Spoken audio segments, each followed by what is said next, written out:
अस्सलाम वालेकुम स्टूडेंट्स, और मैं आज के इस वीडियो में मैं आपको बताऊंगी कि चैप्टर नंबर 5 से आपने कौन से क्वेश्चंस बहुत ज़्यादा इंपॉर्टेंट है। ठीक है, अलजेब्रिक मैनिपुलेशन चैप्टर का नाम है। सही है। एग्जाम्पल नंबर 1 पेज नंबर 105 पे आपको दिख रही है, find the HCF of the following expression by using factorisation method. ठीक है, तो सबसे पहले आपको HCF और LCM निकालना आता हो। जो है MCQs में हमेशा पूछते हैं कि HCF बताएं एक्सप्रेशन का या LCM बताएं। तो फैक्टराइजेशन मेथड है एक और एक डिवीजन मेथड है, तो आपने ये दोनों लाजमी प्रैक्टिस करनी है। शॉर्ट में आ सकता है, ठीक है, शॉर्ट में। सही है। दूसरा ये कि यहाँ पर लिखा हुआ है find the LCM of x³ -8 and x² plus x -6।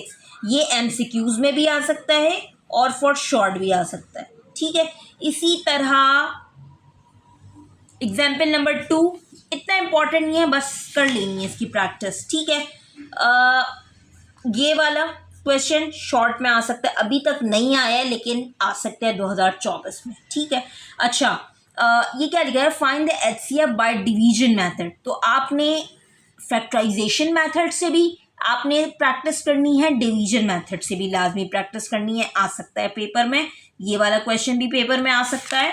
ठीक है, और अगर मैं एक्सरसाइज, ये जो दो क्वेश्चन है जो वर्ड प्रॉब्लम की तरह है, वो MCQs में आपने प्रैक्टिस करनी है। ठीक है, अभी तक MCQs में ये आया नहीं है लेकिन 2024 में आ सकता है। अब मैं बताती हूँ कि आपको एक्सरसाइज 5.1 से पहले तैयारी किसकी करनी है। ये जो लिखा हुआ है find the HCF of the following expressions by factorisation method, इसमें से मुझे जो इम्पोर्टेंट लगता है वो लगता है 2, ठीक है, 5, सही है, और एक 3। ठीक है, find the HCF bye division method से मुझे जो लगता है 3, 2 एंड 4। सही है। अच्छा, find the LCM by factorisation method, या आपने करना है 2, 5, 6। ठीक है, LCM बाय डिवीजन मेथड, या आपने करना है 3, 4, 2 भी इंपॉर्टेंट है। ठीक है, तो आपने इसकी लाजमी प्रैक्टिस करनी है कि LCM कैसे फाइंड करते हैं by factorisation method, by division method, HCF कैसे फाइंड करते हैं। ठीक है, बाकी इतना ज़्यादा नहीं। ठीक है, ये वर्ड प्रॉब्लम है। सही है। अच्छा, अब मैं ये बताती हूँ, ये जो है ना सिंप्लीफिकेशन है। ठीक है, ये सारी चीज़ें, ये सिंप्लीफिकेशन है, आपको लाजमी आनी चाहिए। ये इतना ज़्यादा पेपर में नहीं आते, ये सारी चीज़ें सिंप्लीफिकेशन है, आप कर सकते हैं, 1-2 बार पेपर में आया हुआ है। ठीक है, अच्छा, अब मैं बताती हूँ, ये जो है square root by division method, ये मोस्ट इम्पॉर्टेंट है। सही है, ये वाला लाजमी आता है square root by division method. ठीक है, लेकिन इसमें आपने करना है ये वाला, for what value of a the, सही है, will be the perfect square. इस टाइप के क्वेश्चंस आते हैं पेपर में फॉर शॉर्ट। तो ये आपकी एग्जाम्पल से भी क्वेश्चन आ सकता है और आपकी एक्सरसाइज से भी क्वेश्चन आ सकता है। इसी तरह ये वाला भी, ये दोनों मोस्ट इंपॉर्टेंट है, आपने इसमें से सबसे पहले इसकी तैयारी करनी है।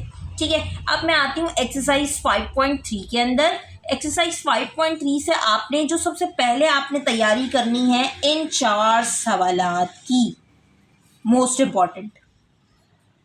सही है, और फिर ये सारे आपने MCQs करने हैं। तो अब अगर मैं समरी बताऊं, इस चैप्टर से आपने किन एक्सरसाइज की, किन क्वेश्चंस की तैयारी करनी है। एक्सरसाइज 5.3 से आपने ये 4 क्वेश्चंस की पहले तैयारी करनी है पेपर के हवाले से। बाद में जो रह गया आपने लेस इंपॉर्टेंट चीज़ों को देखना है। ठीक है, इसी तरह पेज नंबर क्या है 138, आपने इन 2 एग्जाम्पल्स की तैयारी करनी है। सही, ये एग्जाम्पल्स की तैयारी करनी है, इसको आपने जस्ट देखना है फॉर सिंप्लीफिकेशन। ठीक है, अच्छा, और एक्सरसाइज 5.1 से ये जो 4 सवालात हैं, अगर आप 2-3 भी कर लेंगे तो वो लाजमी करिएगा। ठीक है, thank you so much for watching my channel, please subscribe it for more videos. अल्लाह हाफिज़।